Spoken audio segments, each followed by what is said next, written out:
Well, I guess I'd better go live. I'm late. Missed it by that much. Hello, world. Hello, Bagulus. You are indeed first. Hey, Dave. Hey, Caps Lock.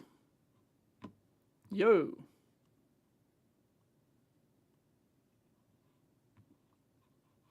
How many people we got? 15. That's all right for no announcement. I assume that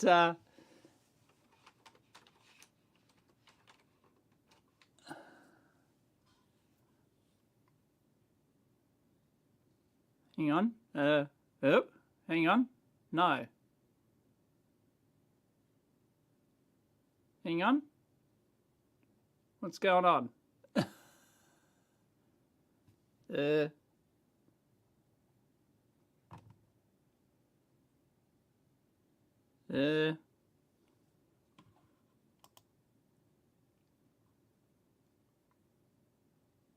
Oh, I'm in the wrong camera. Oh, sorry, I was confused, mightily confused for a second. That was my brain trying to process. Hey, Whackman. You got 3 streams going. Who are the other streams, Whackman? Hey, Gary from the Old Dart. Hey, Mega, Carthor, Rowett, Stilgen. I can't pronounce those names. Tell your mother to pick you an easier name. Ismanj, Allison, Ahoy, Alexi, morning, Duv. Hey, Mike, Das, Jeff, Doman, Maddie, another one from the Old Dart, or have I already said you? From Texas, America, USA. Broken speaker. Well, fix your speaker, damn it. Then you won't be stuck with that username. Hi from the UK. Hello from Germany. Greetings from Berlin. I should figure out a way to... God, I wish bloody StreamYard would have the ability to put the freaking comments. I mean, is that asking too much? To be able to put the comments over the stream. I mean, it's not asking too much of probably the major streaming platform. Like, it's not too much. Am I wrong? Is it not too much to ask? New layer. Oh, no, something happened. No, you're probably not seeing that. Edit layout. Add item. Dynamic camera. Dynamic camera grid. What's a dynamic camera grid? Automatically adjust to the number of people on stage, making your layouts fully adaptive. Try the participant toolbar. I can like show you all this shit. Look, I'll show you. I have the tools, I have the talent. It can do this, I can do this. But, right.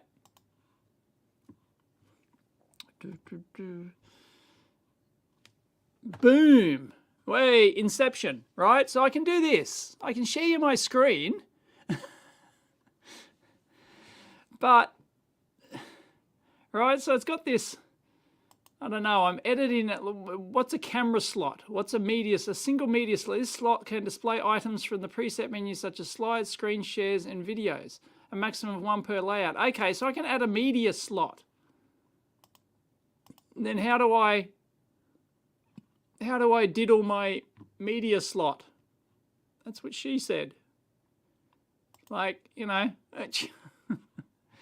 right? So I can do all this. Like, you know, I can choose my camera, right? I can choose my webcam, or I can choose coming from my Blackmagic ATEM. The audio is coming from my Blackmagic ATEM at the moment. So there it is, Blackmagic ATEM. But the stupid, can somebody Can somebody please give me a fact check? Is there a way, an easy way, built into StreamYard to overlay my chat? Is there a way to do it? Because you can't do it here. Like, I could add a camera slot, right? And Jesus, like, oh, look, oh, okay. Move layer forward, okay. Participant viewer, right, so I can add participants and crap like that. Vertical alignment, okay. Let me go back to boom, boom, boom. So this, what's this media slot? There we go. Move back. No, it's just, I don't even know how you damn well set that. Like, that's just lame. All right, cancel that. And, you know, like you can get all, you know, your fancy picture-in pictures, and you can get, if you've got multiple people, right? It's really cool. So you can produce your show.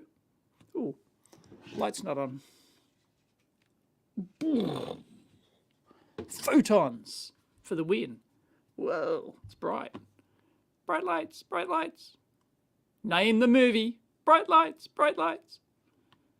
Name the movie. Movie trivia. Haven't done movie trivia for a while. Name the movie.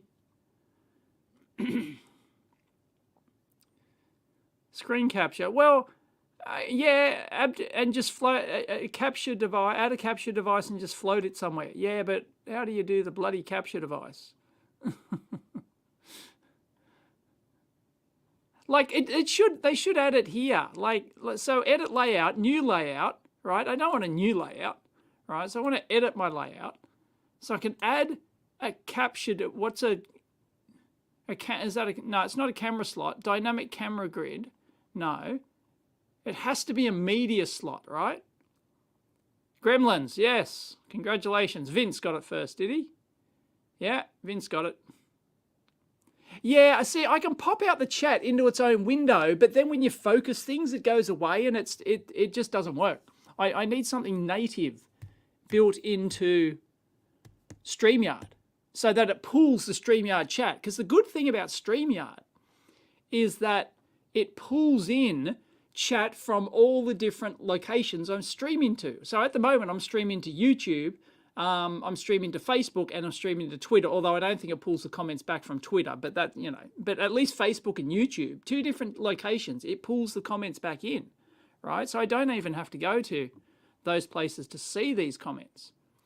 So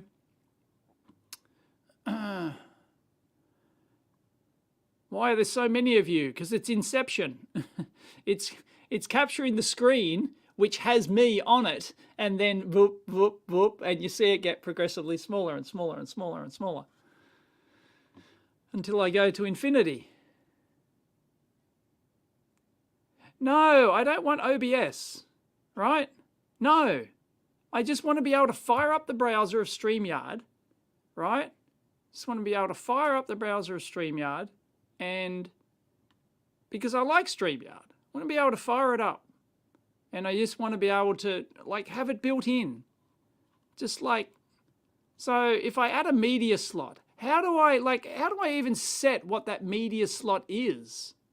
Like, move layer back, okay. But like, I can't right click on it. So I can't double click on it. I can't go into settings because that's not layouts. Crop layout, spotlight, no, that just, no. Virtual background,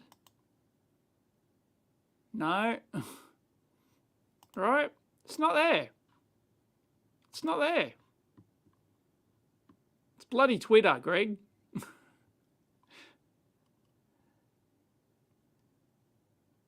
And like, I don't even know how to change that. How do you freaking change that? Like, how do you set that media source? Okay, I can understand that you can put a media source on it, but like, StreamYard already has these comments. You can see them. They're all here. Why can't you damn well just choose to overlay them? You know, why can't there be an add item? Add item, comments. Add item, comments, boom, and then drag it to wherever you want and resize it to however you want. Even if it's a fixed size, I don't care. I want to be able to do it, damn it.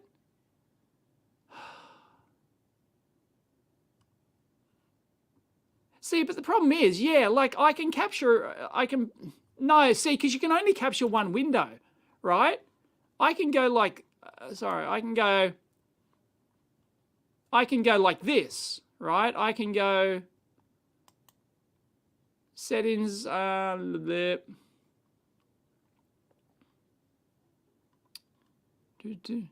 in theory, I could do it with the ATEM. I could get another monitor output, so I could have another monitor splitter. I can have a second monitor. I can feed it into another channel of my ATEM. Then I can program my ATEM to overlay that on there. But holy shit, you know, like, no, I shouldn't have to do this. It's just bullshit. All right? So anyway, yes, I can cancel. Yeah. Yes, discharge changes. Yeah, so I can share a screen. Right, I can share like picture in picture and stuff like that. Right, I can do all that shit. But spotlight layout, right? New layout. What? Hang on. Why is it not actually doing that? These seem disabled for some reason. I don't know why.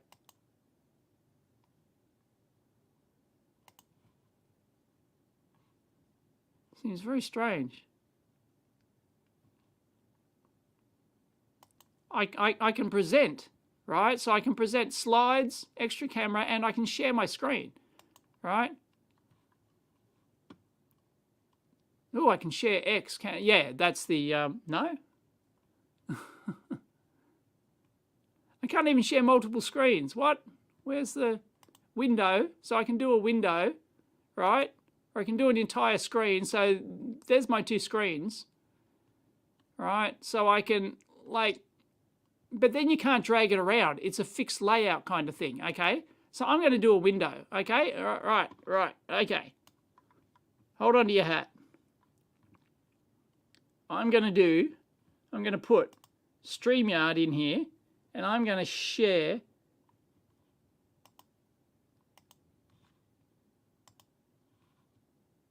No, now it's gone. What? Oh no, window, okay. It's a terribly exciting live show. No, that's just a window, right? No, I don't want a window. I don't want a window. Like it's not, it's like a program window. It's not, it's not like a selected window. It just doesn't work. It doesn't work. It's bullshit.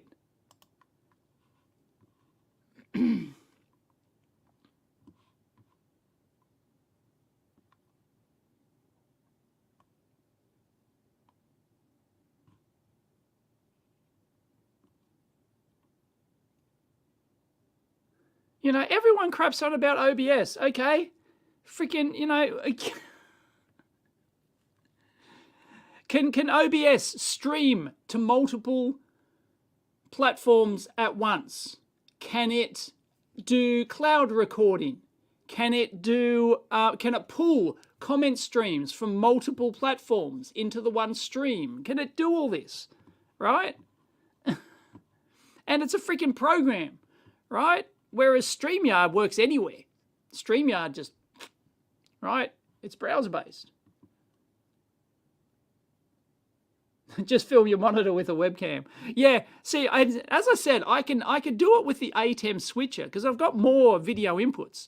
And I've got dual monitors here. This streaming PC has dual monitors. At the moment, I'm feeding in one screen, which you're seeing here. This is actually my screen desktop here. So you see my screen desktop, and I can change over to my Tagano microscope.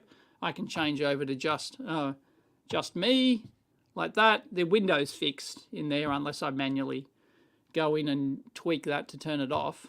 So I've got my ATEM set up so that my ugly mug's in there all the time.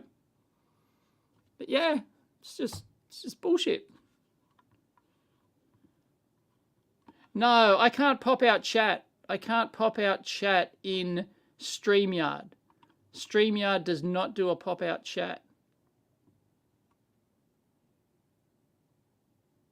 Yeah, I can pop out the YouTube comments. Yes, I can do that. Yes, I can do that. But the point is, I want the StreamYard comments, because the StreamYard comments pull in the chat from different platforms into the one chat. And that's what I want. Otherwise, I'd only be doing the YouTube chats. Watch. I can do it, right? youtube.com/EEVblog2. Live. Boom. Don't forget, you're a standard moderator. I would like to think I'm a moderator on my own channel, although I am logged in as EEVblog1. So I am logged in. Welcome to chat. Okay, so I can top chat, live chat, and then pop out chat, right? So boom, right? I've now popped out my chat. Okay, so you'll find that I can do this now. I believe I can do this. Watch. The tools, the talent.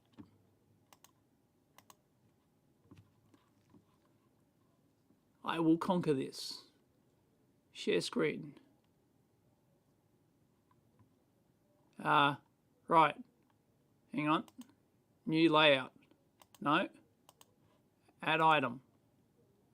Media slot's gone. Oh, okay. No. That doesn't work. Oh, bloody hell, right? This is shit. Right, no. Now I'm fixed. Okay, so I can present, share screen, and I can do the live chat pop out, right? So I've got that. Boom. Okay? But I can't but I can't move it around. I can't move it around. Because StreamYard, like, fuck. Which is fine if you're just sharing your desktop or whatever, right? But I can't move that around anywhere. It's just so dumb. It's so dumb, right? I can change. Oh my God. It's so stupid. Right, there. Oh my God. So dumb. Anyway, no, I'm done with this shit. I'm done. This is bullshit.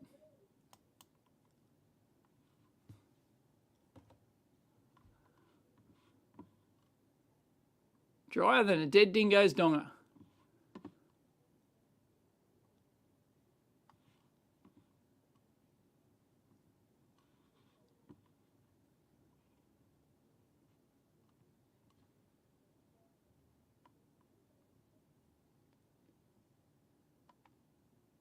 Oh, the Q-Spice is now live.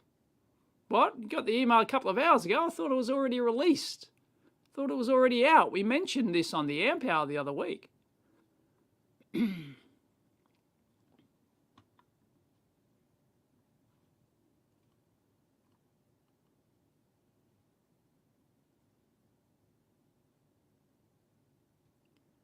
There is a multiple stream plugin for OBS, is there? God, okay.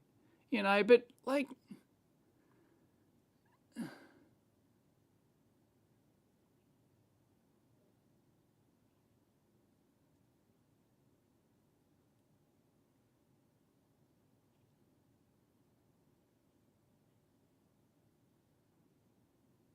Do it in OBS, use that as a virtual camera, capture the camera. Yeah, like, you know. It looks like you can only have pop-up comments on stream. Yeah, like, I can pop up comments like this, right? Yeah, that's really cool. Like, I really like that feature, right? Being able to highlight a comment. Can you do that in OBS? Probably, right? But but I really like that. That is great, right? That is just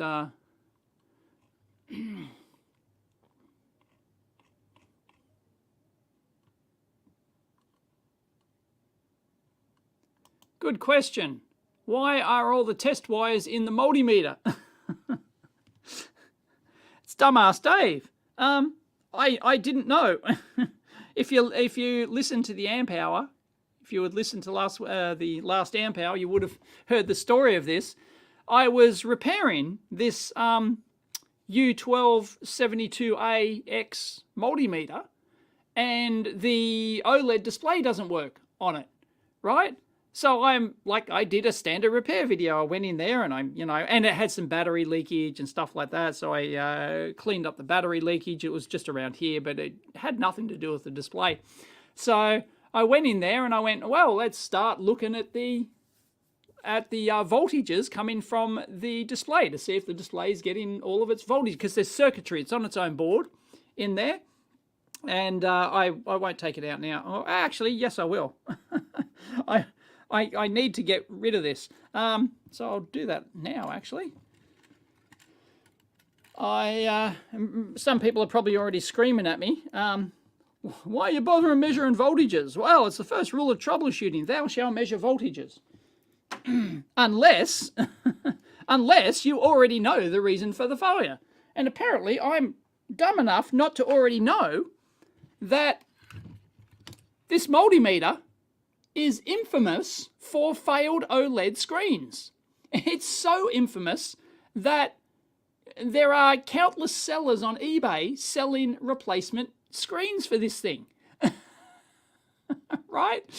There's just countless people selling very expensive, like they're like $80 US a pop or something, right? They're very expensive, but there are people that specialize in selling in like entire replacement boards for this model. Well, both ranges. It's the U1250 series and the U1270 series. Both have an OLED screen option, and apparently they all fail. And I didn't know that, so I went in. So I shot a whole video. I shot like a 20-minute video of me going in, systematically through things. It had some battery leakage, so I cleaned up that. One of the posts on here got damaged, it totally ripped out. No, here, yeah, where so apparently the battery leakage attacked the plastic.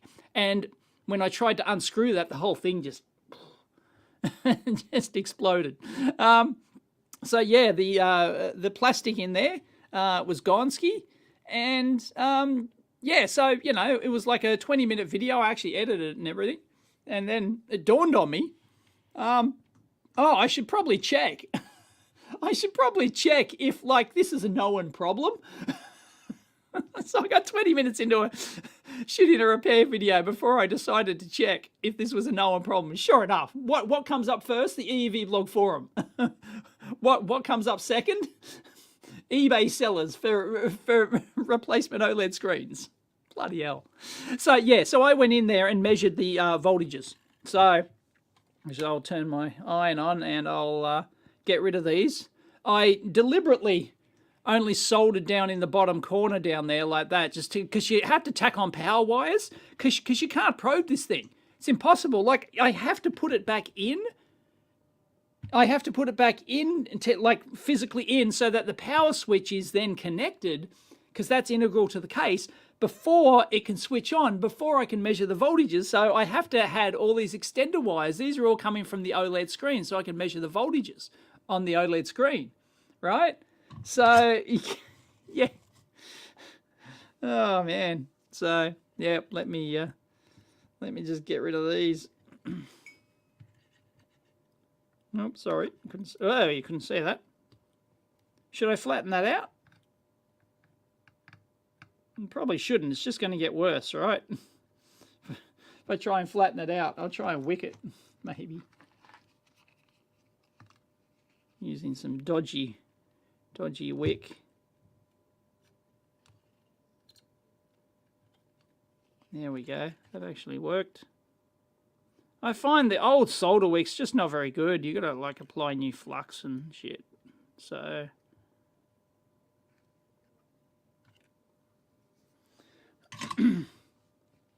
ooh, tell you what, I'll put on my other Googles. These are my special Googles.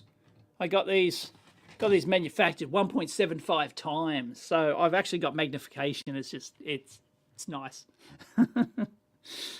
It's nice. It's the same prescription as these, but These are 1.25 times, so they're not that powerful. These are 1.75. So, yeah, I get more betterer for close-up work. So, I'm going to get rid of this.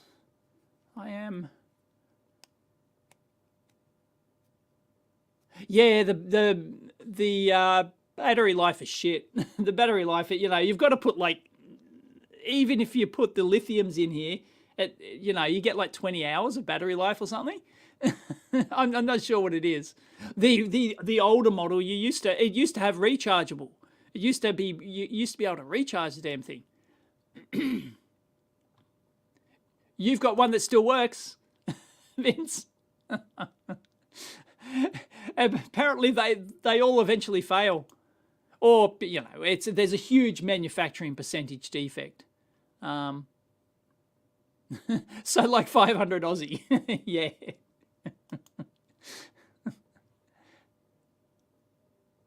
Paranormal TV show.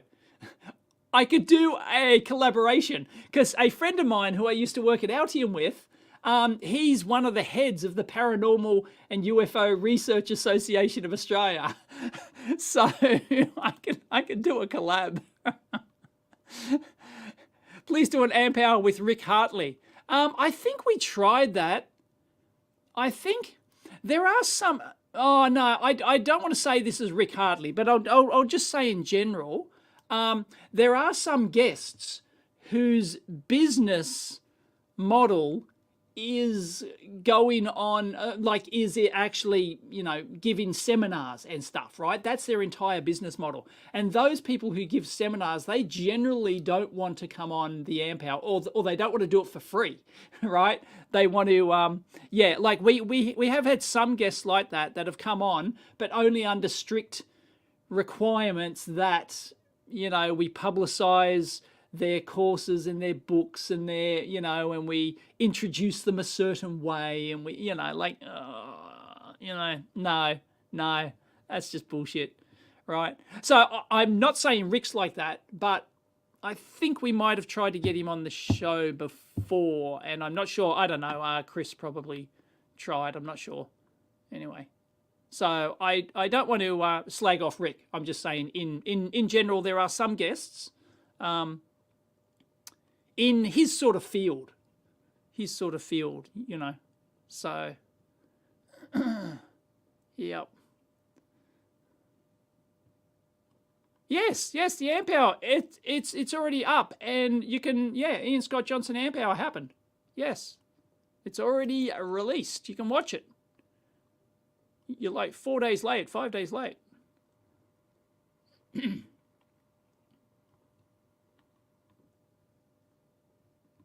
The schematic for the microcurrents on my website. Oh, for the micro supply. No, it's not. It's not published. All I've shown is what's in my video.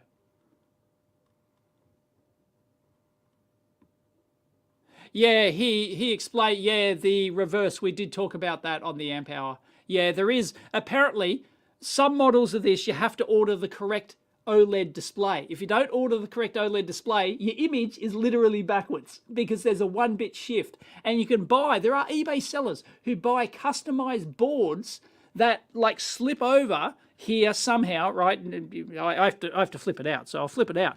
There are eBay sellers who, oh, come on, get out of there, bastard. Hang on. There we go. There are eBay sellers who sell boards that they have a couple of 7.4 series chips on there or something. I don't know what chips, but they do the bit shift. They do the bit shift. They shift it by 1 bit or something. I'm not sure what the thing is, but apparently there's 1 bit difference between the 50 model and the 70 model or something. And if you buy the wrong one, your image is reversed, and apparently that happened to Ian on one of his videos. So, yeah. Normally he's in the chat. Normally Ian Scott Johnson's not here, right? Yes, the amp hour is a different channel. Yes, the amp hour is its own thing. You can watch it on the YouTubes if you want. There, yeah, see, there's the switches integrated in there, so you can't power the damn thing up.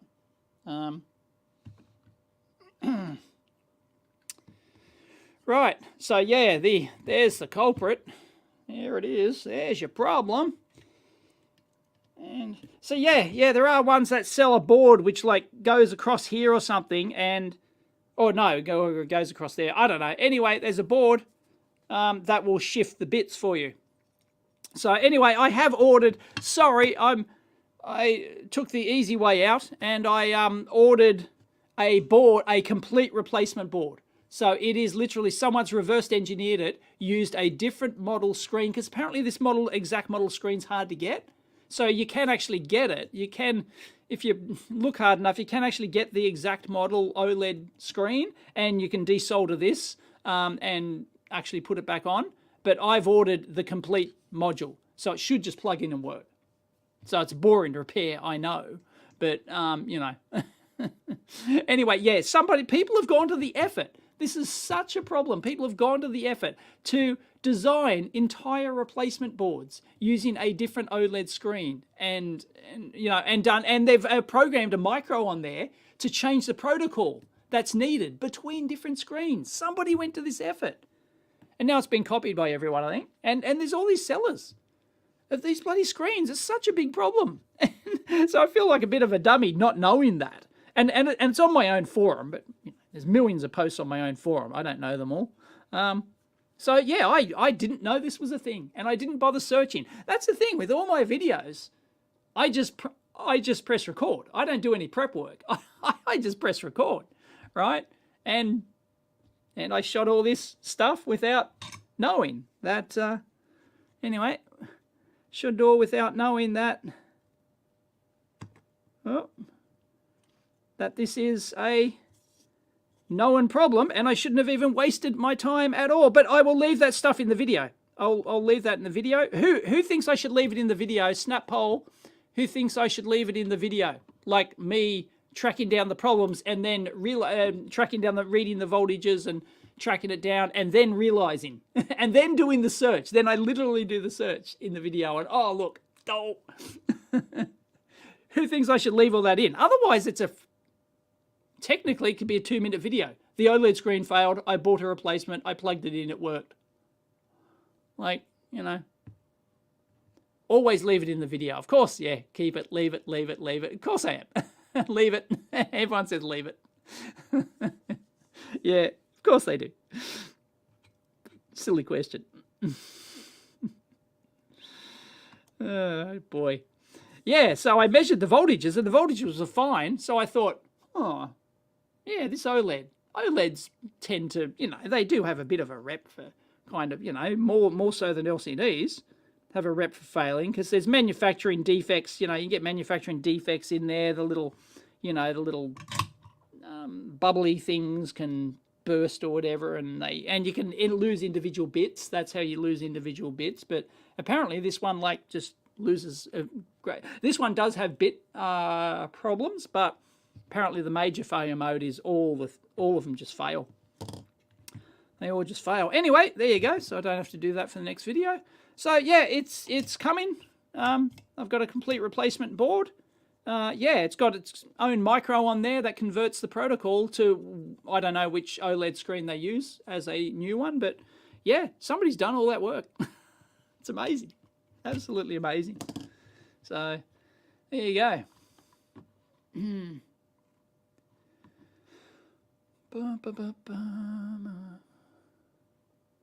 Oh, I need to put these back because these don't read the screen very well. They're not designed. They're only designed for like really close-up work. So, wow, these are filthy.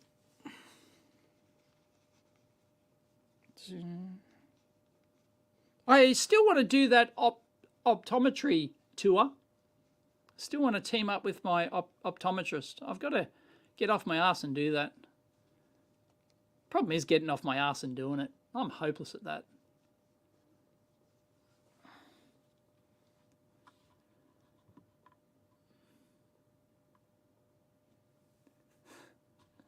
the people hate it if you don't Google it first, but it takes the fun out of it. Yeah, like I could have just Googled, like if I Googled it, the video wouldn't have happened, right? Like I wouldn't have even bothered doing it. Maybe a 5-minute second channel video. Oh, look, this multimeter that you saw in this box, that box of multimeters I had. And I said it had failed, and here it is. It failed. It was the OLED screen. I bought a new one. I put it in. Plonk, it worked. You know, like there's no measurement of voltages. There's no showing you the. Well, I probably could have shown you the battery leakage and stuff. You know, but I don't know. Anyway, it was fun that I and I look, you know, I sold it on, you know, show you which test points I'm testing and stuff like that. So, you know, there's some value there. Hey, Ian Scott Johnson did turn up. We've been talking about you, Ian.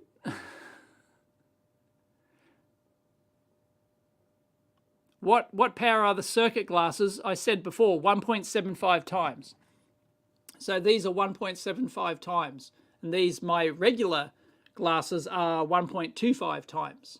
So they're okay, but you put these on and it's like, oh, look at all this up close stuff. But I can't, but if I try and read the screen now, which is 80 centimeters away, I can read it. I can read your comments, but it's kind of like, no. And if I go back here, oh no, that's like a meter away. That screen is really blurry now. So yeah, these are only for really up close stuff. And it's great.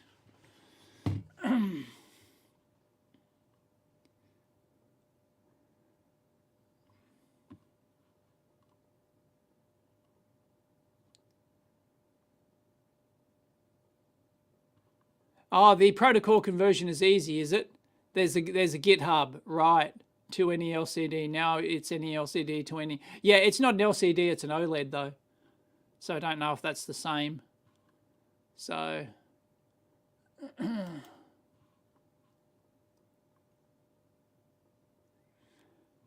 really? £3,000? I don't know if I trust laser eye surgery, but I can't get laser eye. Like, there's nothing wrong with my. It's an age thing. You can't fix what I've got with laser eye surgery. It's you can't fix it. So I'm afraid.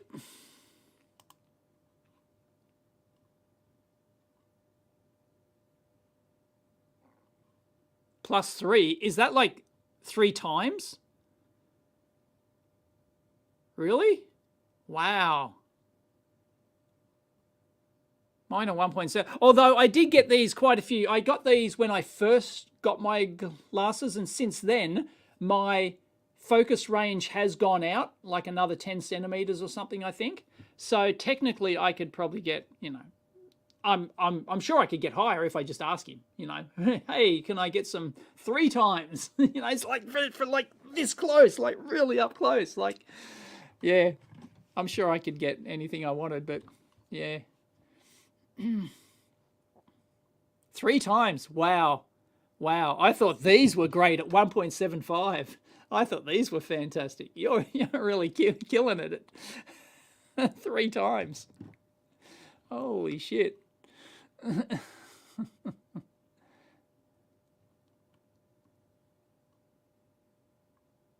Dave, she's 53. Who's 53?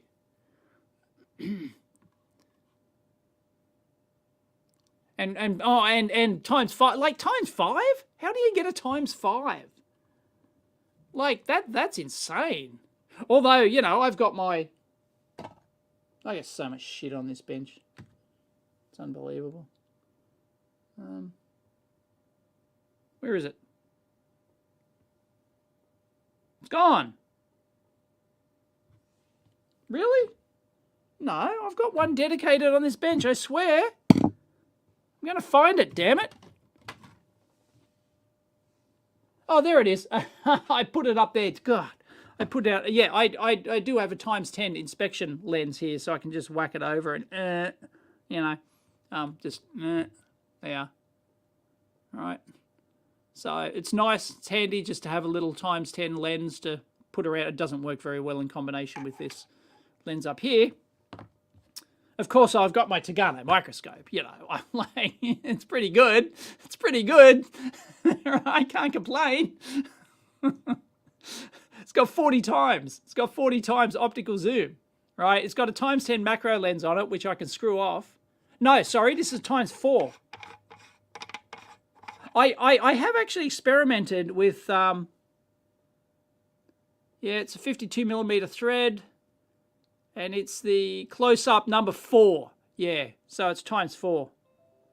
I have actually, I think I might actually have a specific ×10 thread version of this, but and it does work, but it's over a very limited range. So like I really have to lift the work up, and it's over a very limited range, and it's not as, it's just, so I just stick with the ×4. But technically I can screw in a different lens into this and actually get better than what I can get now. So it's pretty groovy. If you have the means, I highly recommend picking one up. Name the movie. It is so choice. If you have the means, I highly recommend picking one up. Right, where do I normally... I don't normally keep this anywhere. Like on top of my soldering iron, I guess. It's a reasonable place because it's right here.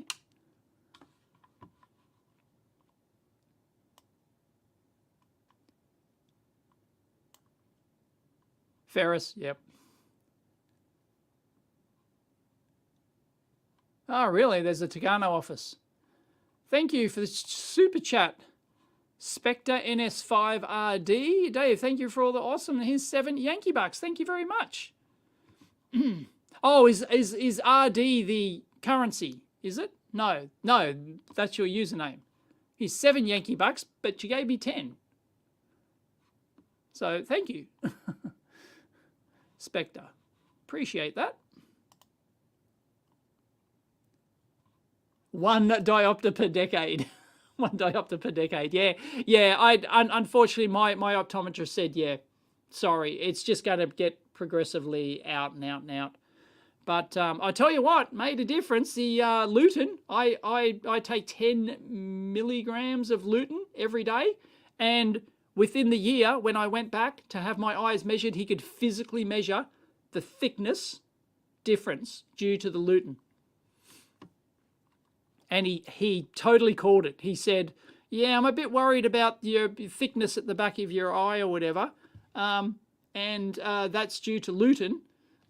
Lutein, however you pronounce it. And he was bang on. He said, take a lutein supplement.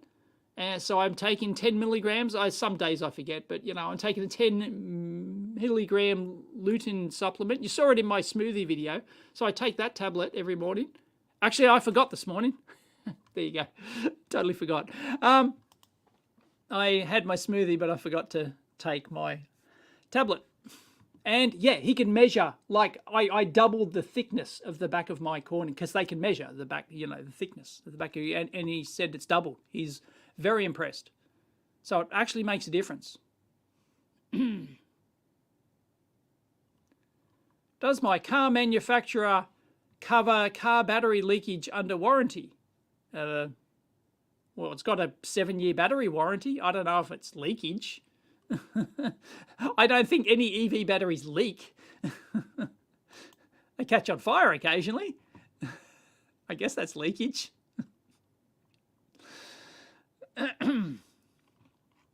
Anyway. What? Someone has plus 12? Wow. Wow. Yes, that's the thing. I've still got a laser surgery eye machine down in the dungeon. I need to do a video on that, but my video on the autorefractor keratometer was not very popular. I thought that'd be, you know, I thought people would think that's novel. It wasn't that popular, so I'm like, do I bother doing teardowns of the other stuff?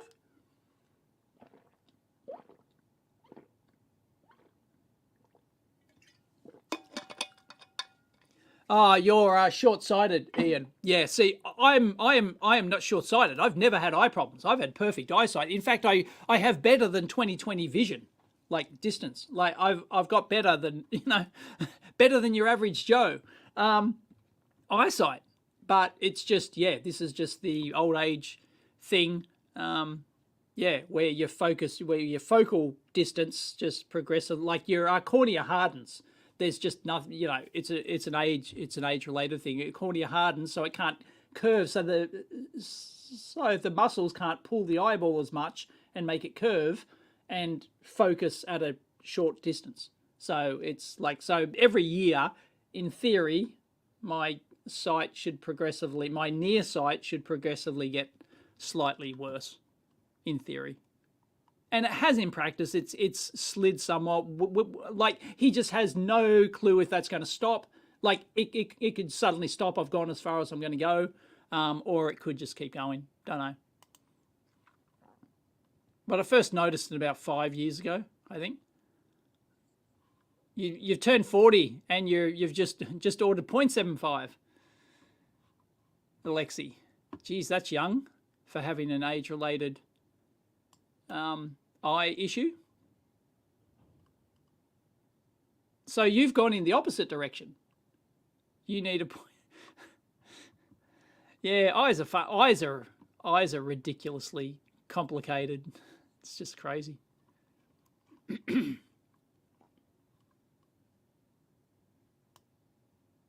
Hi, Brazil. Hello, Brazil.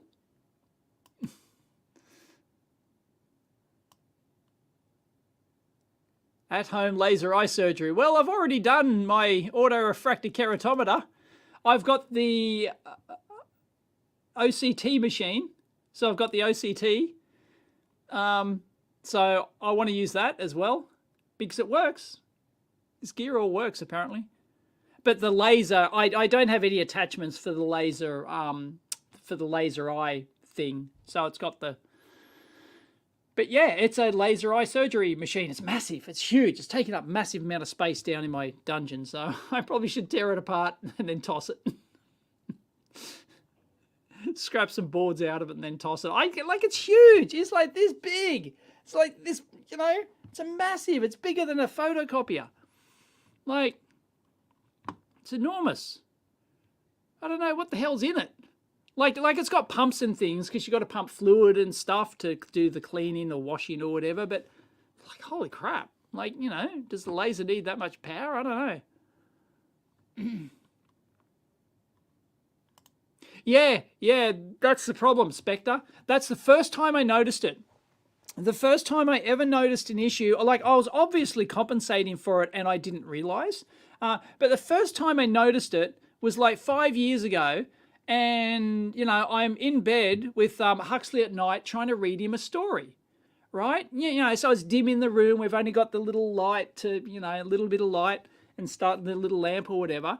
And I'm trying to read this big font, like giant font, because it's a kid's book, right? The giant fonts. And I couldn't read it. And it was like, it was blue print on a black background or something. And I just went, I can't read this. I can't freaking read this. Yet I turn on the light and, it's fine, right? And I can't bloody read it. And yeah, so the first time I noticed it was a color thing.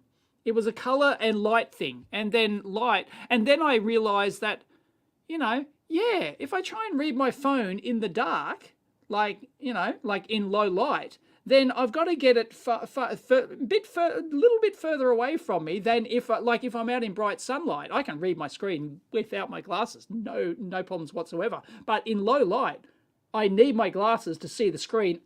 Like if it's within like 40 centimeters of me or something like that, 40, 50 centimeters. And that's the first time I noticed it. And I went, something's wrong. But so I'd obviously been compensating. And then I got my glasses and I went, holy shit, I can actually read the camcorder screen. I was obviously like compensating and I just didn't realize. So if it's an argon laser, it could easily need 1500 watts to generate 200 milliwatts of output, Mike. Yeah, that sounds okay. That sounds the go. Yeah, so it's probably gone. Yeah, it must be power. Like, it must need, something in that order. Because it's massive. Bloody thing's enormous.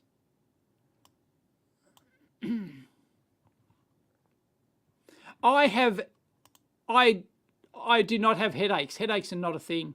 I've said this in a video before. People do not believe me when I say in my entire life I've never had a headache.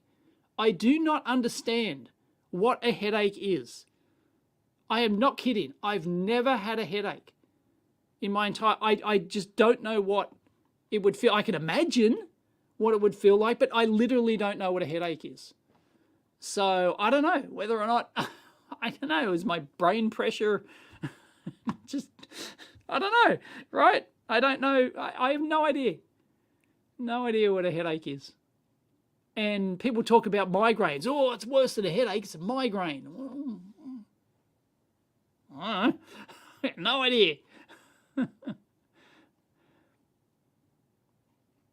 I can actually I can actually do the eyeball thing. Like if you put pressure on your eyeball or whatever, you can like temporarily get good vision. I can temporarily get good close-up vision if I put pressure on my eyes, like, you know. It happens apparently. So that is a little hack.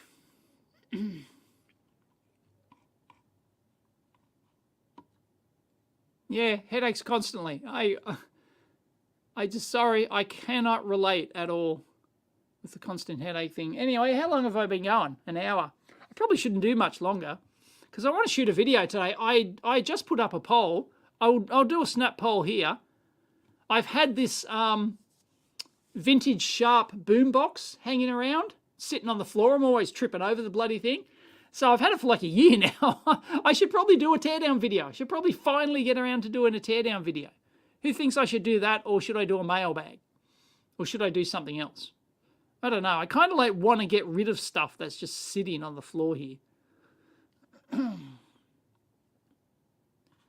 I don't have headaches because I don't drink coffee. Yes, that is correct. I don't drink alcohol or coffee. They're both poison. Yeah. You can squint. You can squint to get better vision. Yeah, you can distort your eyeball and you can get better vision. Yeah.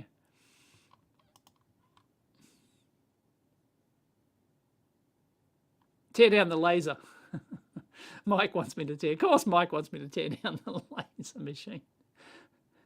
Maybe that'll get views because it's got laser in the title. Eye surgery laser machine. Tear down. Extreme tear down.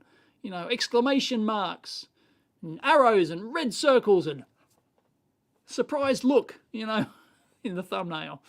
Maybe that'll get the views. But I don't know, was like my auto-refractor keratometer it just didn't get the views. So I was kind of disappointed in that. Tear down. Don't tear down the boombox. No point. I'm sure we've all seen a tape deck.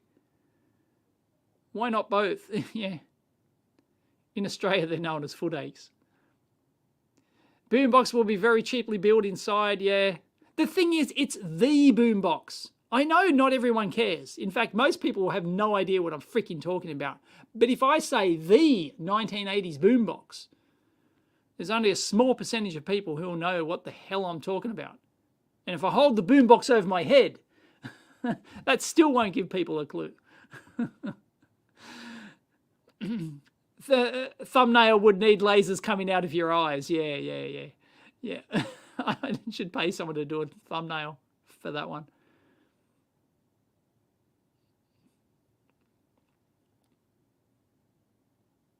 Oh, everyone wants me to do the freaking laser now. The laser machine. I'm sure it's got 1 million interlocks on it, so I'm not going to power it up and like try and get a laser out of it. Like it'll just purely be a teardown. What happened to the pool vids? No, sorry, I had to take them down. I was getting bombarded with comments and emails from people, like engineers meaning the best thing, right? Going, oh, the best optimized solution is this. No, sorry, I got bombarded. So there will be no more pool videos. Sorry, no, I'm done. I'm not going to comment on it anymore. Thank you, everyone, for commenting me, but you don't know the situation. You don't know. It's been investigated and it's been dealt with, but I'm not going to do it anymore. I'm not. No, I'm sorry. No, engineers are doing the engineering thing and saying, no, you've got to, like, just no. You do not know the situation. You do not know. You're not on site. You can't see the type of clay. You can't see the fall. You can't see the other obstacles. You can't see the other options. You can't see anything. And people are absolutely screaming at me to do this and that. And sorry, but no, there are unfortunately compromises that need to be made. And people are not going to be happy with that. So no, sorry, I pulled down the pool videos and there won't be any more pool videos. No, sorry, I can't handle, you know. No, it's just no. People are not going to shut up about it. So I'm done. Sorry.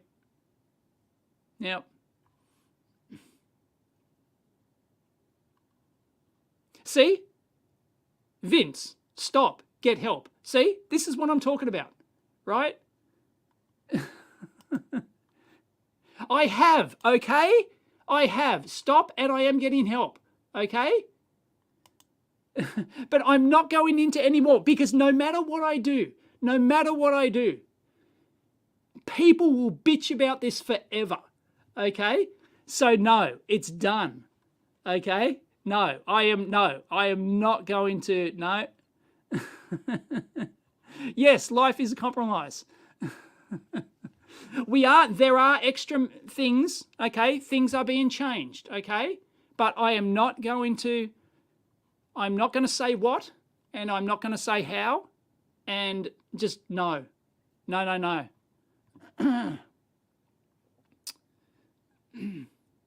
Oh, you're referring to the complainers. Sorry, I thought you were one of the complainers. Because that was like a lot, because that was basically the comment I got from everyone. Stop! Call the drain addict on YouTube and get, like, fucking hell. It's just like, no. And it wasn't just the comments, I was getting emails. Right? Urgent, in the email title, urgent, stop. Stop construction now. Oh my God. Yeah, I know. People care and want to help, and I do appreciate it. But unfortunately, it's a bunch of engineers who, A, they're not plumbers, and B, they're not on site, and C, they want everything perfect. So if it's not absolutely optimum and perfect, they're going to bitch about it. Right? Unfortunately, there are compromises which will need to be made. Right? We can't just go rip up the entire thing to do it absolutely perfectly. There are compromises which need to be made. So, yes, so no, it was just too much. Like, it started out as a few comments, and, you know, it's fine, okay. And then it just got to a flood.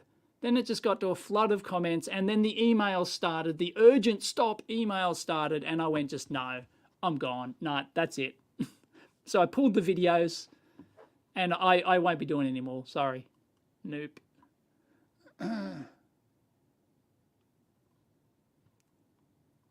Yeah, you shouldn't want to do it.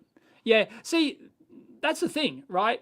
There is one way, like, there is a way that you would do this if you were building a new house, and like on a, you know, if you had an infinite amount of land and you had a new house, and you know, and if you had infinite amount of room and all sorts of stuff, you would do certain, you know, you would do it a certain way. But unfortunately, like, you know, when you've got to work your way around existing issues, it's like, and existing space constraints, and existing obstacle constraints, and existing, you know, all sorts of things. Compromises, unfortunately, have to be made. And people will not be happy with that.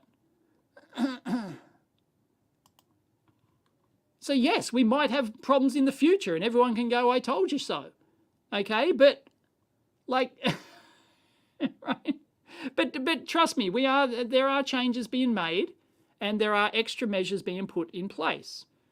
So we can hopefully avoid problems, or if problems come up, it will be a cheap solution.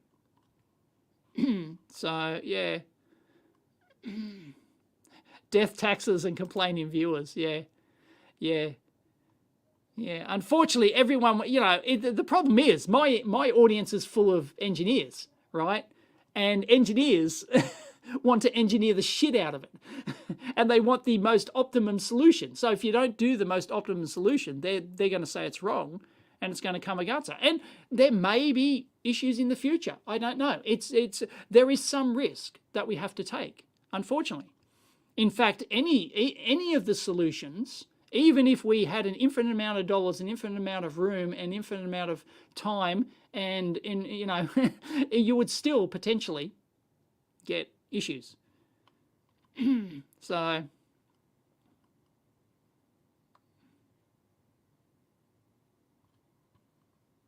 all right, you backed out of the pool, did you? Yeah, we're not backing out.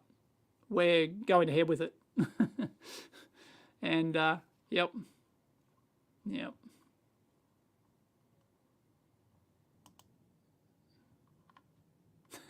Chat GPT.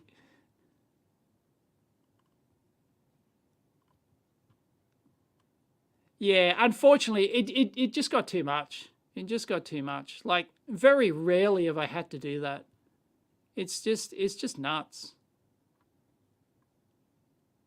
Yes, I will eventually have a pool. Yes, it will be going ahead. Yeah. The pool's going ahead.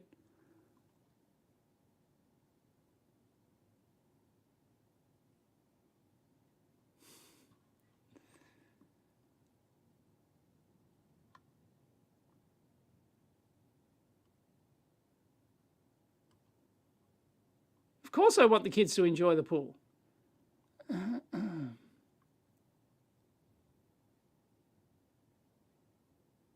And come on, seriously? Like, see, here's another comment. Have I consulted with Colin Furs? Colin Furs is not a plumber. A, he's not a plumber. B, he's not on site here to have a look, okay, and know the issues, okay? We've consulted third-party plumbers, okay? You've got to be on site. Is a pull a tax write-off? IP67 testing of test gear. Unfortunately not.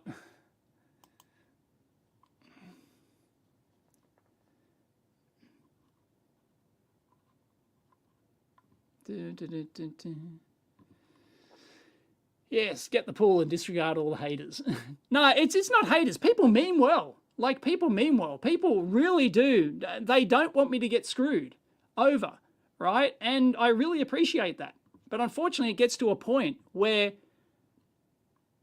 I can't shoot any more videos. I'm sorry. I can't. I can't do it. So, yep. So they're gone. Sorry. You probably won't even see like a finished video because the comments will be flooded.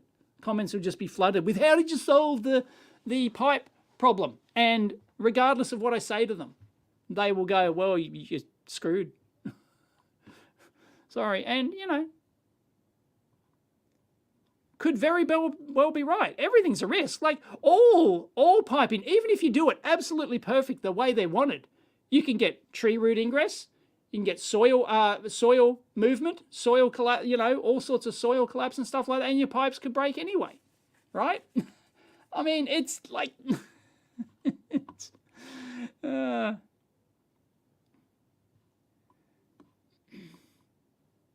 I can do some underwater DMM reviews. Yeah. No, I don't even think I'm going to put up a video of the finished product. Sorry, no, I'm just done. People have ruined it for me. There's just no enjoyment in it for me anymore. A bit of my skin just came off. Ouch. Fix that. Oh, it's got my Swiss Army knife. Oh, there we go. That's better. A little bit of, must have stabbed myself on something. A little bit of flappy skin came off. Yeah, they're just like, I enjoyed making those videos, those quick, videos, and then people just ruined it. People just, they absolutely ruined it for me. And no, it's just, my kids do like Colin Furs. They love his channel. They absolutely obsess over his videos.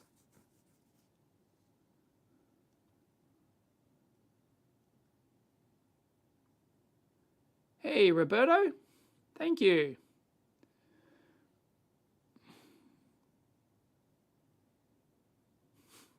Yeah, all done. Yeah, I have conduit out to my observatory. You have an observatory, wow.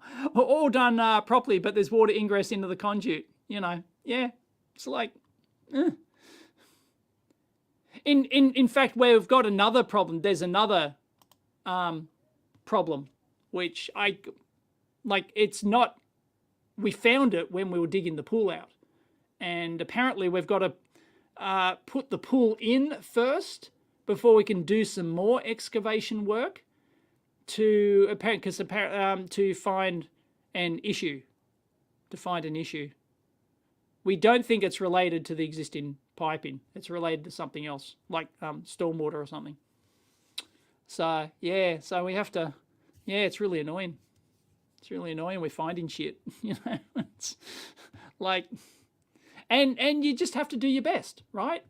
And you get in a third-party licensed plumber, right? Who, you know, it's sure you can end up getting a dodgy plumber, and then you can get a second opinion, and the second opinion is going to be different to the first opinion. Then whose opinion do you trust? And then either way, you've got to do a compromise solution. So just due to constraints and stuff.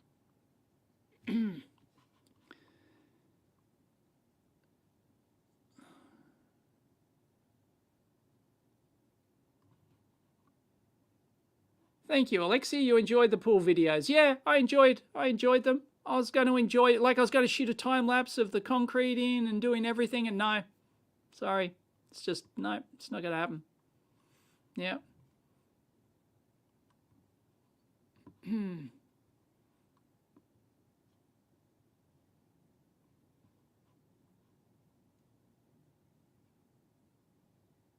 So all I can say is that we're putting in extra measures to help ensure that any issues down the track, any potential issues down the track, won't be major.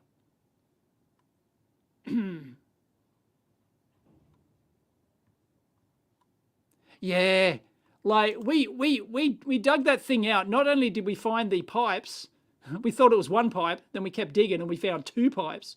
And not only that weren't on the drawings, but we found that under all that, holy shit, we spent thousands of dollars removing all this concrete. Because there used to be garden beds there, and there used to be like a barbecue and a seat. Maybe you've seen, possibly. Yeah, I've shot some videos on that seat, actually. There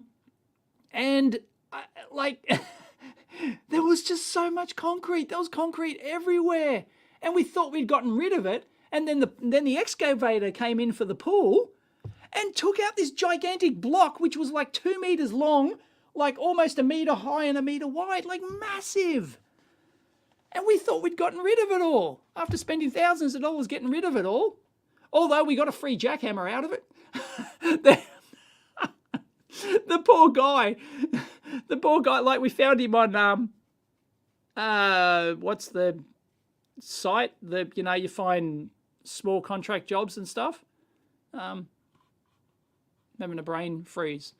And anyway, we found him on, and he thought it would be a relatively easy job and take him a day. And it took him like a freaking week or something. And he got his sons out, and I think he was so jack of the job, he literally left his jackhammer behind. He left his jackhammer and his extension cord. I think he just didn't want to come back. Like, it's only a cheap brand jackhammer, but I got a jackhammer out of it. He just left it behind. Like, and we told him, come around. Like, here's your jackhammer. It's here.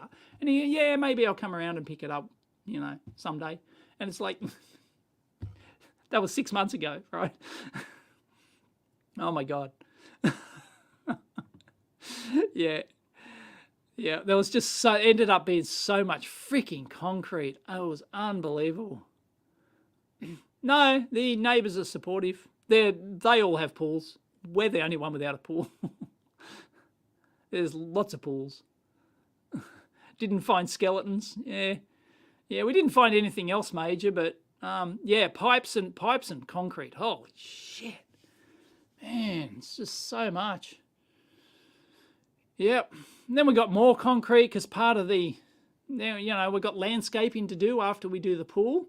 And then we want to, just off the deck next to it is more concrete. And it's like, oh, God. Ugh. Then I have to knock down a barbecue that I built.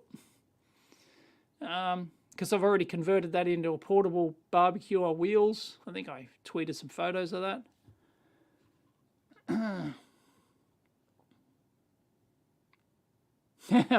I'll get pool cleaning robot emails, sponsorship emails, yeah. That is no joke. That is no joke. I do one video on something and I'll start getting emails. A few months later, like because they go searching for videos and as soon as I did one solar related video, the solar sponsorship started rolling in, Once I started doing the battery teardown, the EcoFlow battery teardown, oh my God, every week. It's almost every week. There's a new company who wants me to review their battery, their portable battery bloody bank thing. Seriously, I'm talking well over a dozen different companies. It's endless. Wow. It's just, it's nuts. No, we didn't find any remnants of before because it was just farm. It was just farmland before the house went up. The house is like mid to late 80s. And it was all farmland before that. Will I have any backyard left? Some. Yeah, not a huge amount. No more Peter Popoff letters. No, they stopped. No, Peter Popoff stopped. Does council consult neighbours for pool installs, or is that just for buildings? No, they don't consult I don't think the neighbours got consulted for the pool. I don't think so. Don't quote me on that though, but I don't think so. Because it's not a structure that's above the fence. If it's a structure above, that changes like the visible nature of, their view or something like that. So if you put an extension on your house or you build some other large structure, yes, the neighbours have to be identified. But I don't think so for pool, but maybe they did. I don't know. But I don't think so. Yeah, the jackhammers are paid off. It's a cheap jackhammer. It's like it's the cheapest Ozito brand jackhammer or something from Bunnings, but it works. It's in the big case and everything. It's got the attachments and the, it's a big jackhammer. It's not a little one. It's a giant one. You can barely lift the damn thing. So,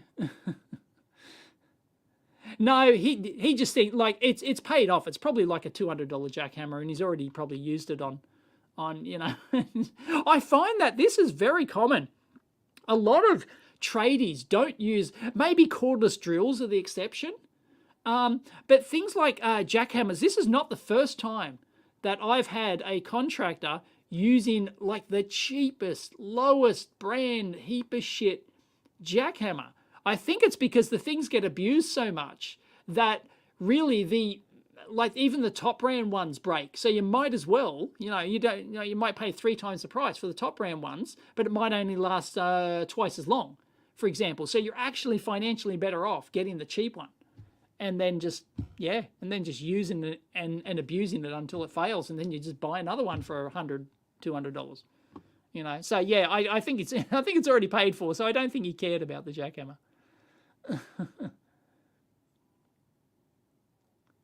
He still sees concrete in his dreams.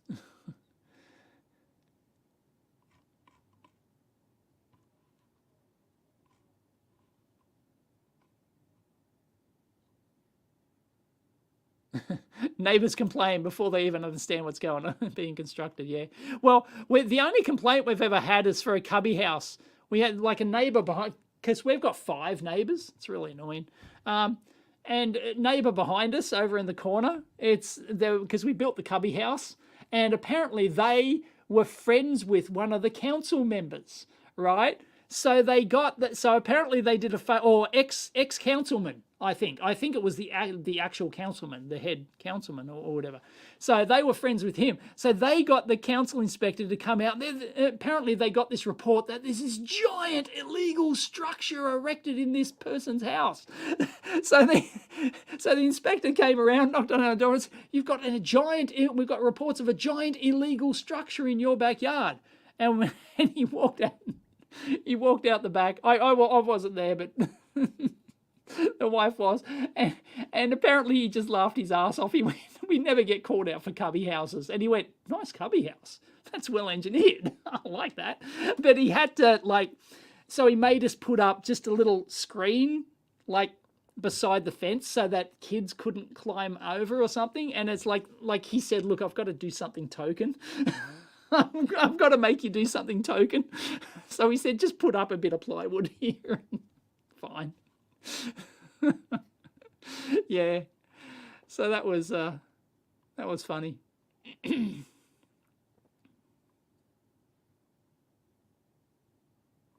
Oh yeah, the Blue Eddy. Yeah, they contacted me multiple times. Blue Eddy. Yeah. Yeah, and there's tons of other ones. I can't believe the number of companies that are doing these battery banks now. They're all jumping on the bandwagon. Yeah. And EcoFlow's contacted me again, and River, and, all sorts of, and there's all these one hung low branch you've never heard of. It's just nuts. So yeah, just the other day, the latest one I've never heard of, and they do big, home batteries. I don't know, maybe I should. Maybe I should get a free home battery. Who thinks I should try and get a free home battery and do a sponsored video? It's the only way it'll make it economically viable. What is a cubby house? Seriously? Being sarcastic. A cubby house is like well, maybe that's an Aussie term. I don't know.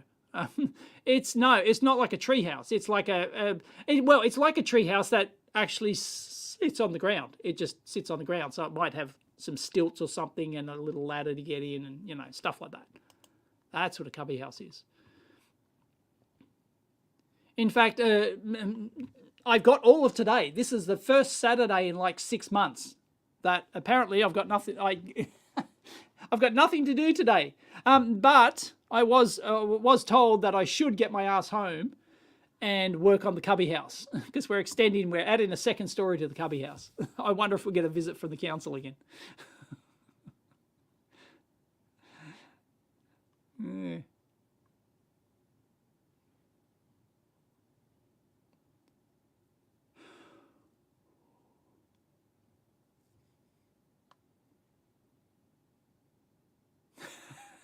I like it.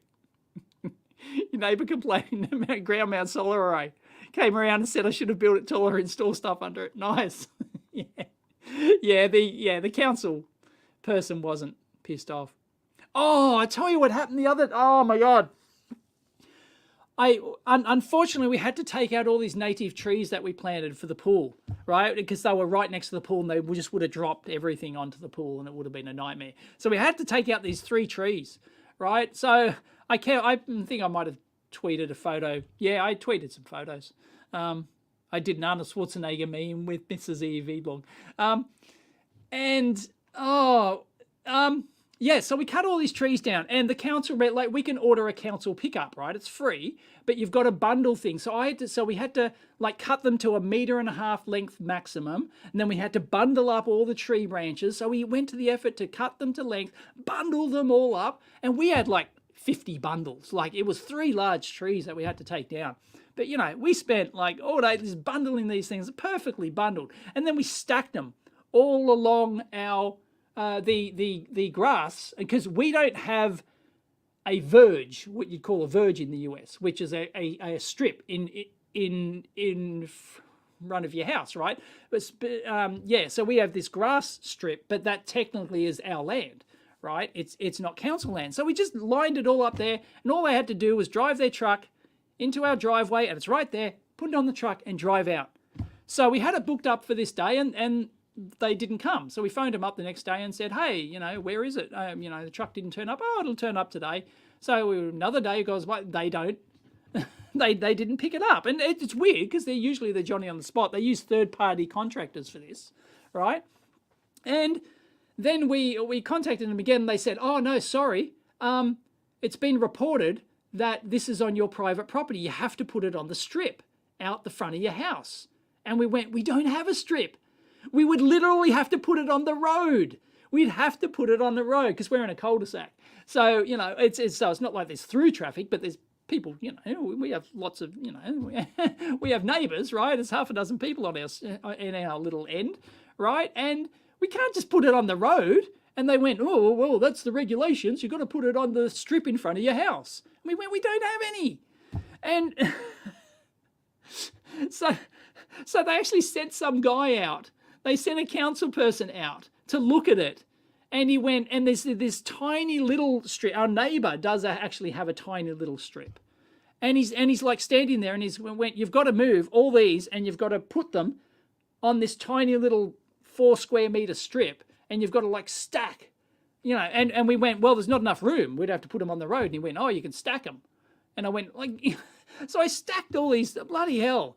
And I'm going, like it's right. And then, like, I thought it was a permission thing, right? They needed permission, like they couldn't come onto your private property because they needed permission. And I went, look, I give you permission.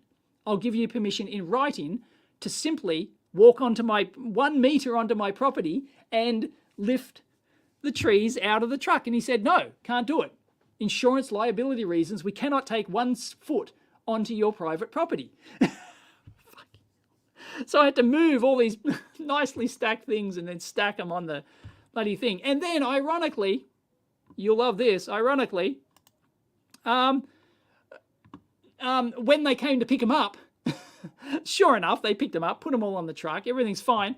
And then they wander onto our property, have a sticky beak around the side to see what's happening because, you know, we had some construction. You know, they're like walking around, having a look, seeing what's going on. It's like, fuck off.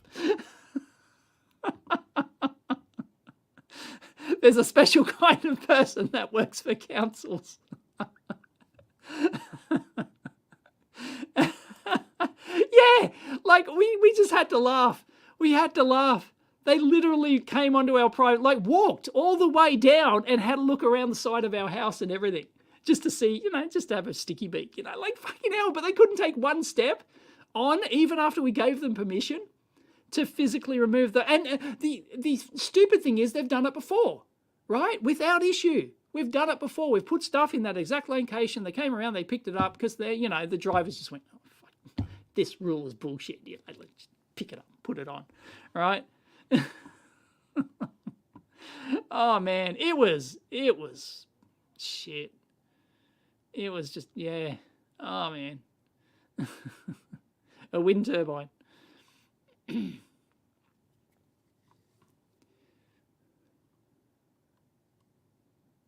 What? Can you ask what kind of oscilloscope is worth buying? Tektronix or LaCroix, in which there is a motherboard from a computer. From Siglet, yeah, the LaCroix, the low-end LaCroix ones are rebadged Siglets. So if you don't bother buying a low-end LaCroix, it's just a Siglet. You're better off paying half the price and just go and buying the Siglet. The Tech do make their own scopes, though. Tech do make good scopes. I've done a video on that and why Tektronix oscilloscopes are so expensive, but the bang per buck is nowhere near what your Siglets and your Rigols get. I'm getting a Rigol sending me the HDO 800, is it? Or the DHO 800? Or whatever. It's their new $400 scope. It's their new $400, and it's been hacked already. It isn't even released, and somebody on the EEVblog forum has hacked it apparently. There's the DHO 800 and the DHO 900, or HDO, high definition, it's a 12-bit scope for like $400. And it's, yeah, apparently somebody hacked the DHO 800 into the DHO 900. So, like, and it's a 12-bit scope for $400, and it's got free serial decodes. And I think the 900 has a logic analyzer, so you might be able to hack this. There could be some real like why would you buy the old 8-bit 1054Z? Why would you buy the 1054Z if you can get a 12-bit scope? It is available in 2-channel or 4-channel. I think the 4-channel is like $450 or something. So 70 megahertz. So it's only expandable to 100. Although I think the DHO 9, I think the 900 series is 200 megahertz or something. So you might be able to hack the full bandwidth as well. Wow, it's like it's coming. So apparently that's on the truck. I think it's released next week technically, but somebody's already got their hands on it and hacked it. It's just, yeah, I do believe the 1054Z is still hackable, but yeah, don't buy one. Wait until this new one comes out and have a look. Yeah, it's going to be nuts, and it's got touchscreen, so you get like a 7-inch touchscreen. It's not full HD, but it's like 1200 by something, you know. So like a relatively high res touchscreen. It's got HDMI output. It's got a Visa mount on the back, and it's powered USB-C. It's powered from USB-C. And yeah, and it still looks like a Rigol, so you know, it looks like meh. But like, I think the bottom of the range one's like $370. So if you buy the 2-channel 70 megahertz version, it's like $370, and it's 12-bit low noise, 500 microvolts per division, 20 mega memory or something. So not huge memory, but yeah, wow. I think it's the Rigol HDO 800.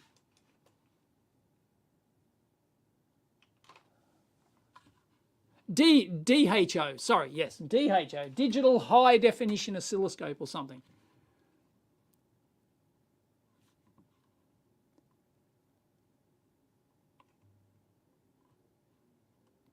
Pre-sales begin in May.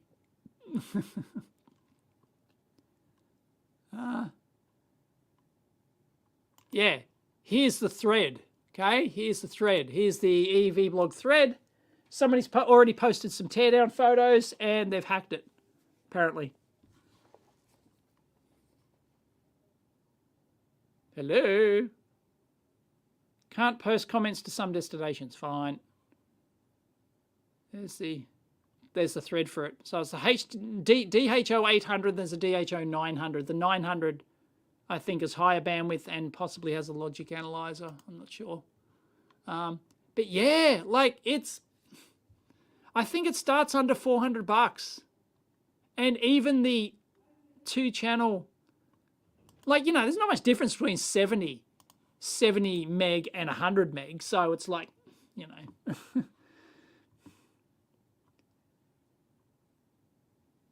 Yeah, it's just crazy.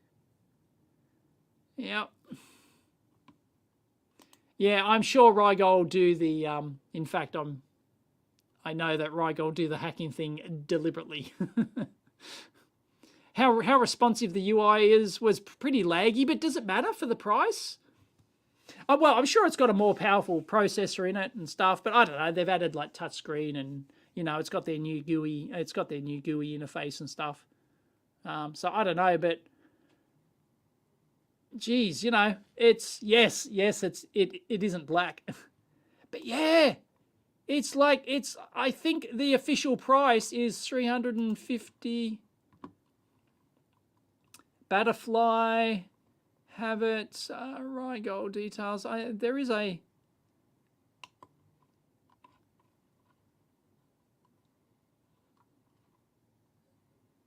Dun, dun, dun. Hang on, I posted. Hang on, I've got to follow my own EE. I have to follow my own link here.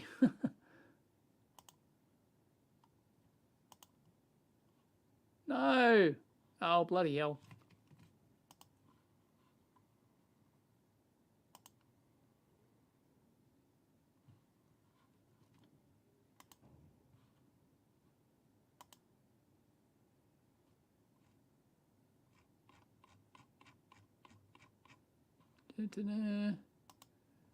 What are the prices? I did publish them. Can't find the link right now. Yeah, here it is. 400. Yeah, I can show you this. There you go.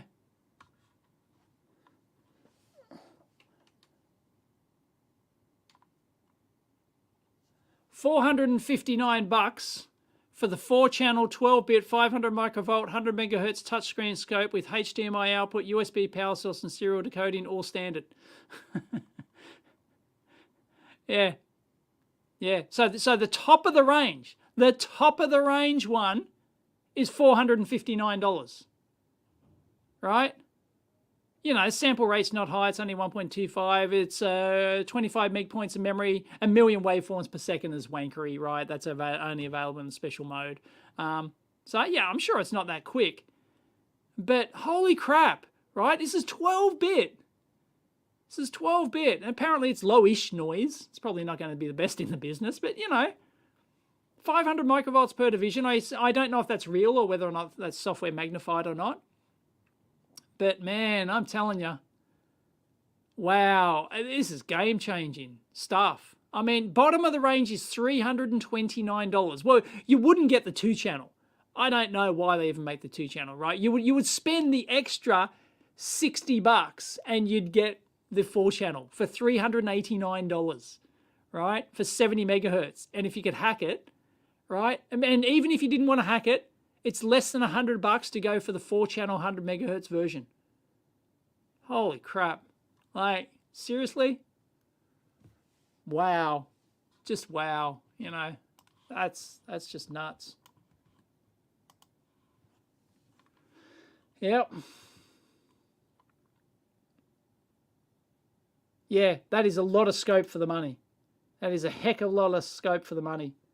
Like, are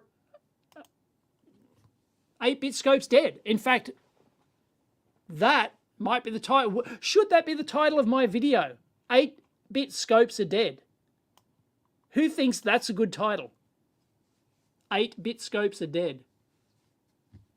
Because this is 12 bits, 4-channel, for $459, for basically the same price. This is basically the same price as the DS1054Z. It might even be lower, slightly lower on the lower end one. I don't think the 1054Z is $329. Yes, yeah, yes, go for it. A bit too much clickbait. There's always someone who thinks it's a bit too much. Yeah, sure. Yeah, this makes 10-bit the low end one. Yeah. Yeah, it makes it. You remember when, you know, all the buzz when Roden Schwartz released the 10-bit 2000 series? You know, that was, you know, a fantastic scope still, but, you know, it's only 10-bit. As a question, you think I should do it as a question? Are 8-bit scopes dead? Right. But then I've got to put the Rigol DHO 800 in the title as well, but I put the dash after that, I guess. Yeah. Does anyone know offhand what Siglet's cheapest 12-bit scope is? Isn't it like $800 or something? It's like double. Or is it 900? Did this just kill 8-bit? Yeah. I need to learn these pro YouTuber techniques, you know.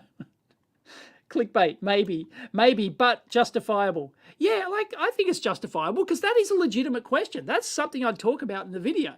That's something I'd highlight in, is like, why would you buy an 8-bit scope anymore when you can get this?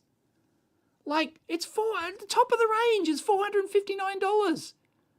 And then you can go to the DHO 900 series, and I think it's double the price or something, but I don't think it's over 1,000. Like, the death of 8-bit scopes. Oh, 12-bit killed the 8-bit radio star. Yeah. Me as a me as an 80s guy would totally pick that as a title, but it sucks. Nobody's going to get it, right? But yeah, or very few people are going to get that. Yeah. Do you need to consider replacing your LaCroix? I don't think so.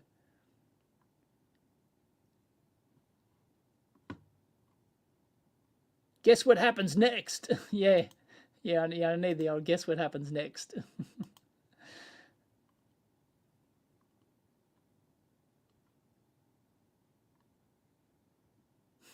12-bit, your new best friend. The Buggles, yes. You got it. But yeah, holy crap. It's, put my Tagano back. All right, it's over. It's over. Like, I can't, like, I probably, you know, it'd have to be seriously bad. Like, it'd have to be, like, yeah. It'd have to be, like, something, like, it'd have to fail completely for me not to recommend this as the new entry-level scope. Like, it'd have to be so shockingly bad. It's just... Okay, it's got some switching noise coming. Okay, I haven't seen that on the forum. It's got some switching noise. Yeah, I'll check that. But still, wow, you know. And it's like everything's standard. Like HDMI is standard, right? It's got HDMI output. It might be the cheapest scope with HDMI output. Don't quote me on that, but it could be. For $329, geez. And it's got LAN as standard. So it remains to be seen how good it is via the remote thing, and you know, and it's got the USB-C power. It's got Visa mount.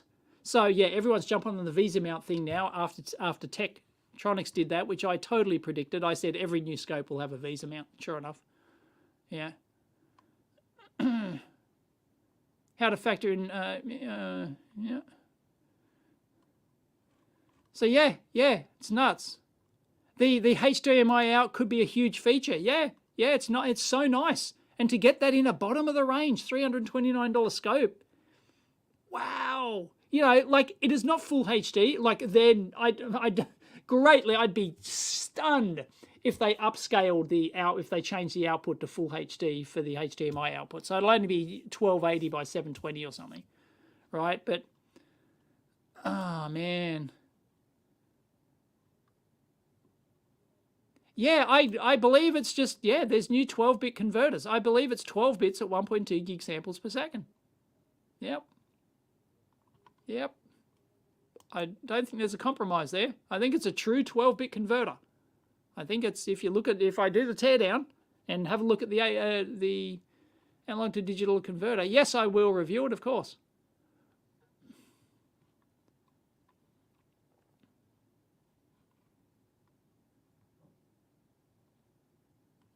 The 50 ohm input options, they eat into your bill of materials cost. You know, you've got to have a high quality relay in there. You know, you've got to have extra signal path and stuff, and it just adds to the cost. When you're penny pinching like this, trying to get absolute base bottom cost, I can see why they don't include 50 ohm. I mean, it's no big deal. You just get a 50 ohm inline terminator. You can just buy a 50 ohm inline terminator. It's not a big deal. Like, you know. Top 16 reasons why 12-bit scopes are better than 8-bit. Yeah, I don't know. There's so many title options. There's so many, so much clickbait. I don't know what to do with myself. 4,096 reasons you should buy this scope. It's pretty good, Mike. I wouldn't have a poll list long enough for, you know, all these. It's just, there's so many good, you know, there's infinite amount of titles. How long before we see 4K HDMI?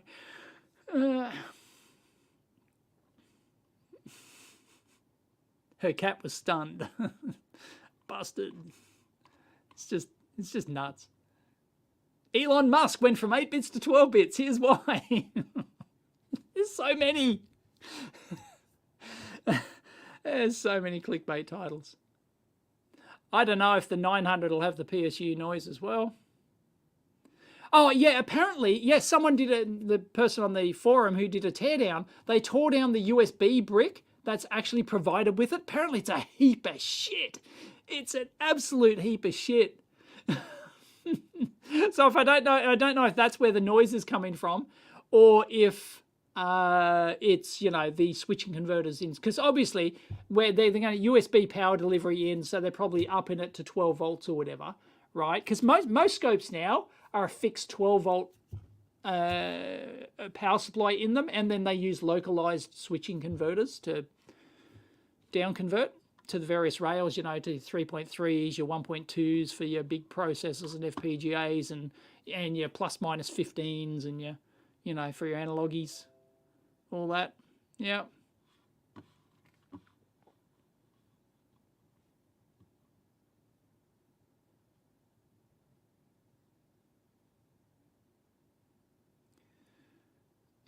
Maybe, yeah, well, I can try that.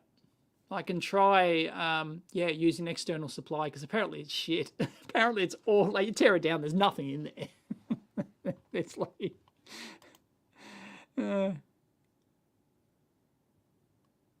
yeah, that'll be interesting to see, Mike, how robust the USB-C plug on the back is. Yeah. Yep.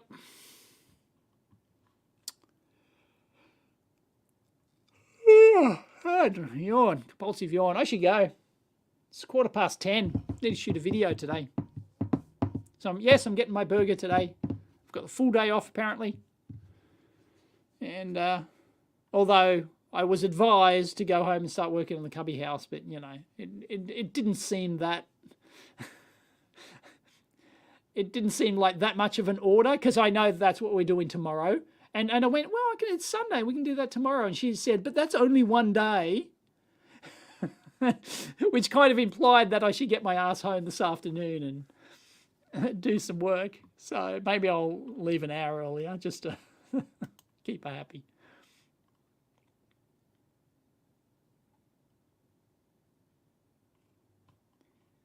Oh, Pisa. Really? You're in Pisa. EEVblog. I've been to Pisa. As in Leaning Tower of Pisa, yeah? I've been to Pisa. Nice little town. I walked from the train station over to the Leaning Tower. Of course, that's the only thing there. Although we did have lunch there in, I think, in a little cafe on the walk.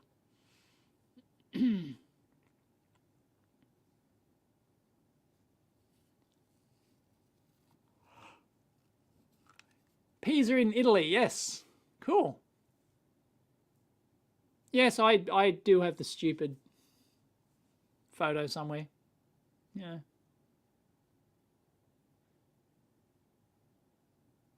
Sorry, Train Master. I am not going into the pool thing again. I've gone through it all before. The TLDR is the videos have come down and I'm not doing any more pool videos. People ruined it for me, unfortunately. People ruined the enjoyment of doing those videos. So, it's done.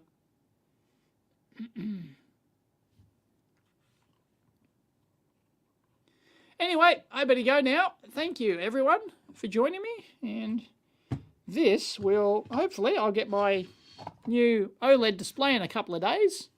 And I'll fix this bad boy, and I'll probably auction this off. I think I'll put it for $1. I'll start the auction at $1. And I'll auction this bad boy off once it's up and running again. So that'll pay for the LCD. So, it was like for the OLED, because it was like $80 or something, 80 Yankee bucks or something for the replacement. And the views on the video won't pay for that. For those not aware, YouTubers don't make much money per video unless you're getting like 1 million views a video.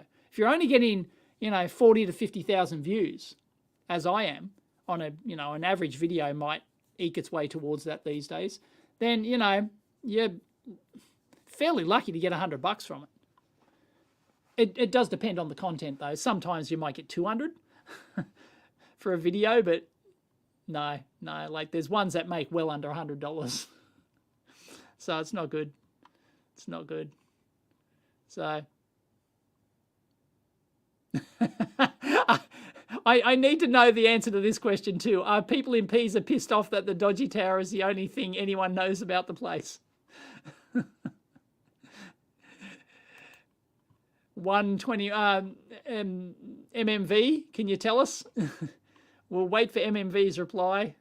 Oh, we'll wait for MVVblog's reply before I go. As a local Pisa resident, are you pissed off that people only know one thing about your town? It's a nice enough little town, but you know, we certainly wouldn't have stopped there if it wasn't for the tower, you know.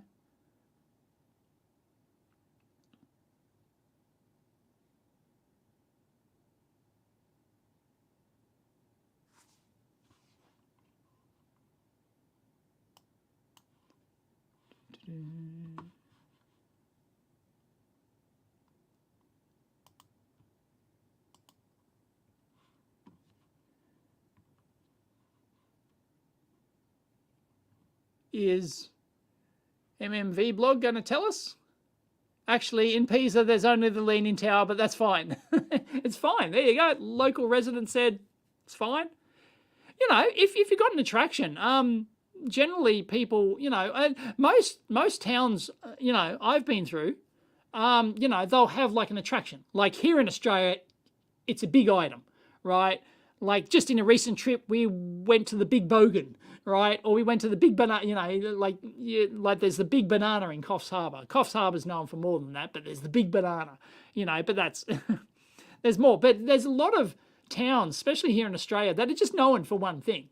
Like, you know, I just went to Silverton, right? For those who don't know, if you're a fan of Mad Max, right, the Silverton pub, right? There's only two things Silverton's known for. Well, basically one thing. It's where they shot Mad Max, right? And it's where they shot Mad Max 2, right? Silverton, the Silverton Hotel there is like, and there's a Mad Max museum there. Well, specifically a Mad Max 2 museum there, which is excellent.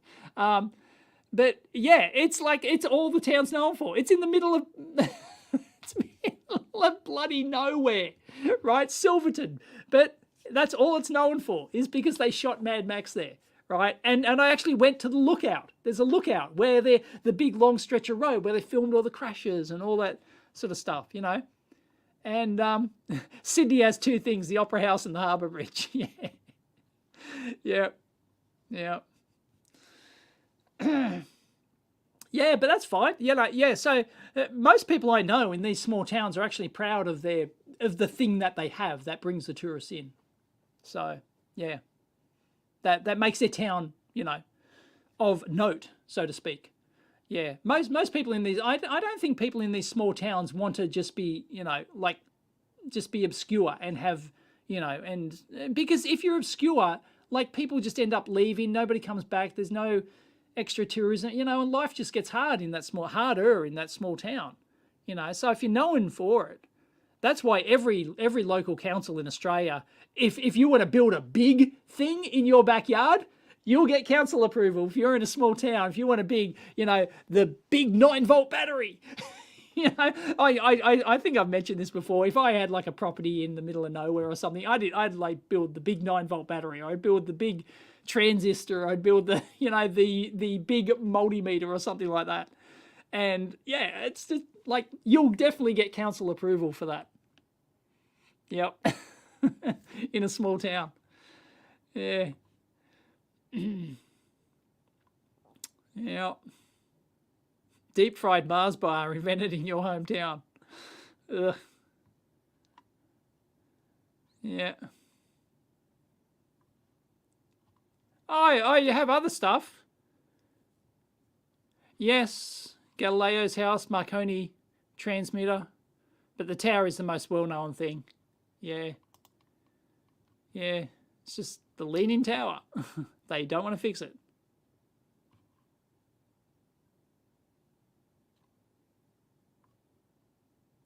Dude, look. I've already said I appreciate the comments and feedback. I have taken them on board and measures are being taken. Okay? But the problem is, people will, it doesn't matter what I do. It does not matter what I do at all. People will keep commenting about it forever, forever, for every video I continue to do. Okay? It will not stop. The comments will not stop. The emails will not stop. Okay? It will not be good enough. And it just takes the fun out of making the videos for me. And if I'm not making fun, if I'm not having fun making videos, I don't want to do them. So I'm not doing any more videos. So I'm sorry. I do appreciate it. I really do. I appreciate it. But unfortunately, my audience is a bunch of engineers, and nothing will ever make them happy because the compromises have to be made. Compromises, and unless you're here on site and you're a plumber, you have no clue. I'm sorry. I'm sorry. I just, like, who thinks, spot poll, last thing, who thinks I'm doing a bad thing by taking down those videos and not doing any more? Yes or no? Bad thing or not?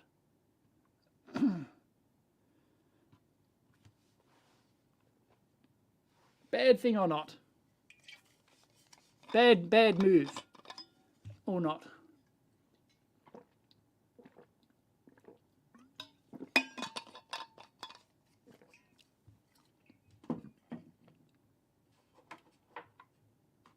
Like, it's not like I'm saying piss off and go away. You know, it's just like, I'm sorry, you've just ruined the fun. You know, like, thanks, but I don't want to do videos anymore.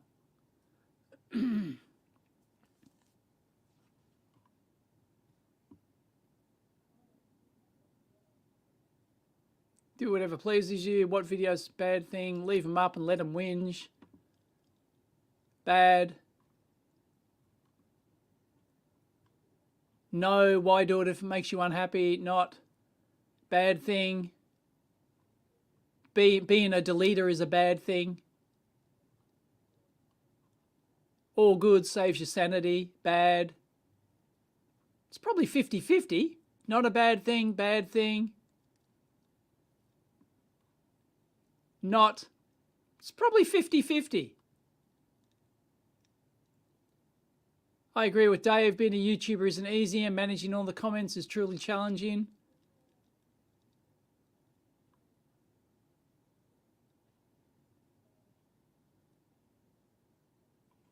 So it seems half and half. Seems half and half.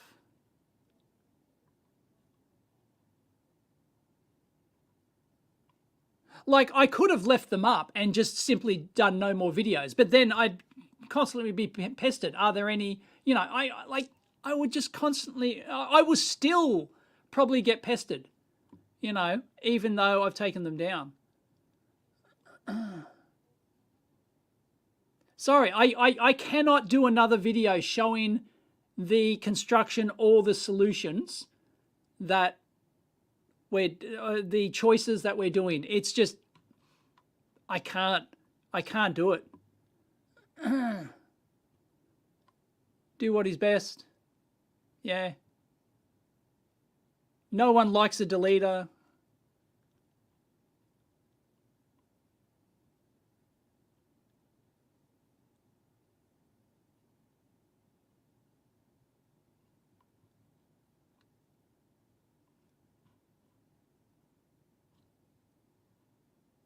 Save your sanity. Oh yeah, I'll still be doing videos. Yeah, I'll still be making videos. I won't be releasing them. Sorry. Yeah. Yeah. It's very similar to reason to why I stopped doing Fundamentals Fridays, right? I used to enjoy doing the Fundamentals Fridays, but it was a bit of pressure to do, like, you know, I had to, like, I shot it, like, I came up with the idea, shot it, edited, and uploaded it on a Friday.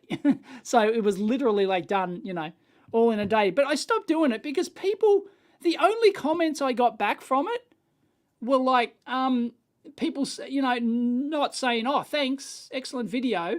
It was just, all the comments just ended up being, like, can you do this? Can you do this? Can you do this? Can you do this? Like,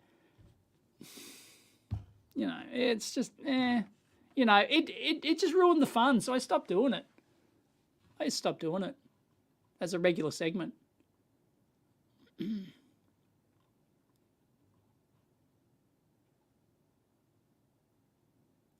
Yeah, people just, yeah, I'm so, like,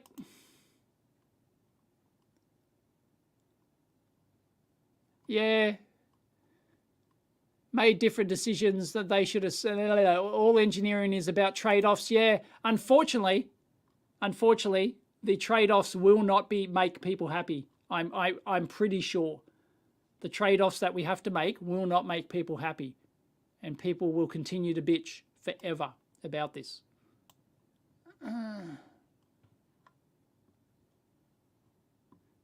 See, this doesn't happen on every other, like any other video. Like it's, you know, it's not like, oh, some people commented and I got pissed off and so I deleted my videos. Like this never happens. It's like I was getting emails, urgent, stop. You know, like fucking, like no. And I'm going to continue to get them if those videos stayed up, unfortunately. It's just like years from now, I'll still be getting those videos, those comments if the videos stayed up. Yeah.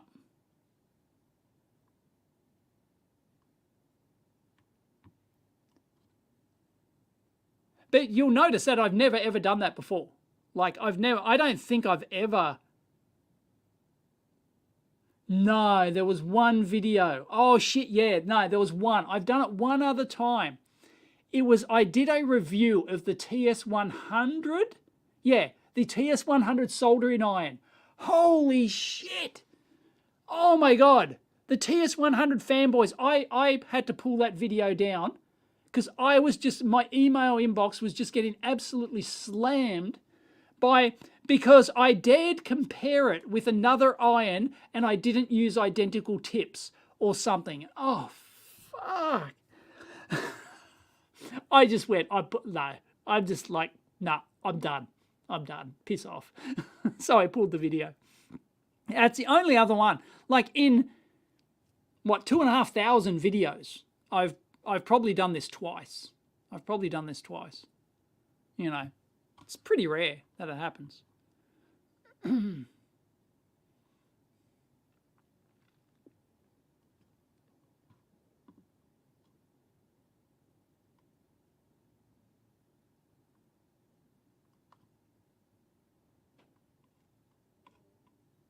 Yeah, TS100 fanboys. Yeah. Yep. Hilarious. Yeah, I think it's still available. Yeah, I think somebody was so pissed off that I deleted that video that they had a copy of it or they got a copy of it somehow and they re-uploaded it. So it's probably up there somewhere. I think they re-uploaded it on their own channel or something. Here's Dave's deleted video. Whatever, dickhead. It's like, you know. Although I didn't just pull, I think I had the intention of like doing a more polished video of it. But yeah, it was just, man, every comment or every second comment. And then the email flood. Oh my God. Yeah. No, sometimes us YouTubers have to pull, it's very rare, but sometimes us YouTubers have to pull a video because, you know, you just don't understand. Like, comments still come in years later. If you think it's just after the release of the video, just ignore the comments. They keep coming for years. The emails keep coming for years. It's like, you know, oh my God. Yeah.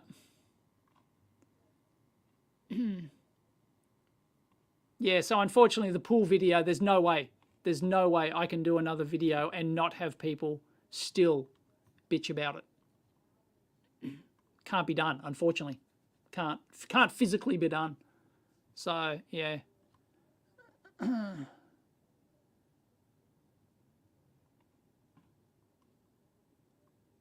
Cubby House is calling. Yeah, all right, I'm going. I'll go look at the poll. I think the teardown, I think the boombox teardown was winning, so I might go shoot the boombox teardown now. Just because, I don't know, it's been on my to-do list for like a year, 9 months or something. So, yeah, all right. Thanks, everyone, for joining me.